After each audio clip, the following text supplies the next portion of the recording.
అందరూ ప్రక్కన పెట్టేస్తారు. అందరం బ్రతుకుని ఎందుకురా బాబా అంటారు. అప్పుడు నీకు అనిపిస్తూ ఉంటుంది, ఇక నా జీవితం క్లోజ్ అయిపోయింది అనుకుంటా ఉంటావు.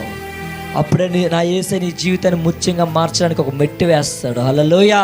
మన దేవుడు ఉన్న బ్యూటీ అని తెలుసా? అందరూ విడిచిపెడితే దేవుడు పట్టుకుంటాడు. అందరూ తోసేస్తారు, నేను ఎందుకురా బాబు ఇంక నీ బతికంతే అంటారు. నేను ఎప్పుడు ఫెయిల్యూరే, నా జీవితంలో ఎప్పుడు ఫెయిల్యూర్సే. చాలా వరకు ఎన్ని ఫెయిల్యూర్స్ చూసింది తెలుసా? నా చదువులో ఫెయిల్యూర్, నేను చదువులో ఫెయిల్ అయిపోయేవాడిని. నాకు అంత నాలెడ్జ్ లేదు, నాకు అంత జ్ఞానం లేదు. నీ పరిచయకు కూడా అందుకే వచ్చేవాడిని కాదు, నాకు జ్ఞానం లేదు ప్రభా. ఎలా ప్రభా అనుకునేవాడిని, ఎలా తండ్రి ఎలా చేయగలను ప్రభా. ఇప్పటికీ అదే బాధపడుతూ ఉంటాను. నేను చాలాసార్లు మన బిడ్డలు కూడా చెప్పాను, నాకేమి రాదమ్మా, నాకు ఎలా చెప్పడం కూడా తెలియదమ్మా అని చాలాసార్లు మన బిడ్డలు నేను చెప్పడం కూడా జరిగింది. కానీ దేవుడు చెప్తా ఉంటాడు, నాకు నువ్వే కావాలి. నేను చాలాసార్లు ప్రార్థన చేసి ఏమని ప్రార్థన చేసి తెలుసా? నన్ను వదిలే ప్రభా అని ప్రార్థన చేశాను.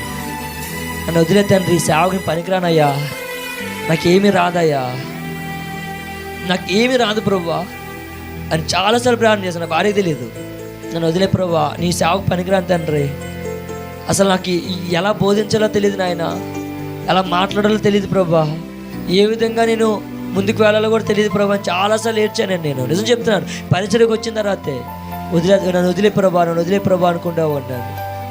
కానీ దేవుడు ఒకటనేవాడు, నేను నిన్ను వాడుకుంటున్నాను, నేను వదిలిపెట్టనివాడు. అంటే ప్రైజ్ లార్డ్. నువ్వు అనుకోవచ్చు నన్ను వదిలే ప్రభా అని, కానీ దేవుడిని విడిచిపెట్టండి. అప్పుడు దేవుడు మళ్ళా బలపరిచేవాడు. నీ జ్ఞానం లేదు నువ్వు అనుకుంటున్నావు, చూడు రాబోతున్న దినాల్లో నీ జ్ఞానాన్ని బట్టి అనేక మంది మధ్య నేను నిలబడబోతున్నా దేవుడు బయలుపరిచాడు. నిజమేండి, మనం అనుకోవచ్చు, మనమే డిసప్పాయింట్ చేసుకోవచ్చు. నేను చాలాసార్లు ఫెయిల్ అయిపోయానండి, చాలాసార్లు అన్ని విషయాలు ఫెయిల్ అయిపోయాను. నేను ఏది నాకు రాదు, ఇప్పటికీ నాకేమీ తెలియట్లేదు. కానీ దేవుడు ఒకటి అంటున్నాడు, నరుడు జ్ఞానం ఇచ్చేది నేనే.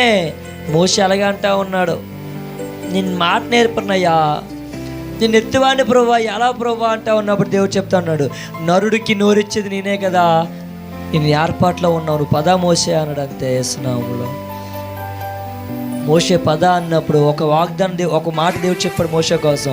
మోషే నా ఇల్లంతట్లో నమ్మకమైన వాడు.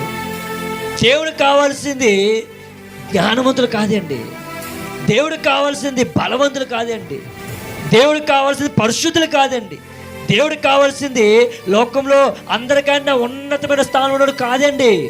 దేవుడికి కావాల్సింది ఎవరు తెలుసా? లోకము చేత వెలువైబడిపోయి ఫెయిల్ అయిపోయి జీవితం అంతా నాశనం అయిపోయి నా బ్రతుకు మారదనుకుంటారు చూసారా, వారే యేసే కావాలి. Praise the Lord. ఎందుకు తెలుసా? జ్ఞానాలను సిగ్గుపరచడానికి లోకంలో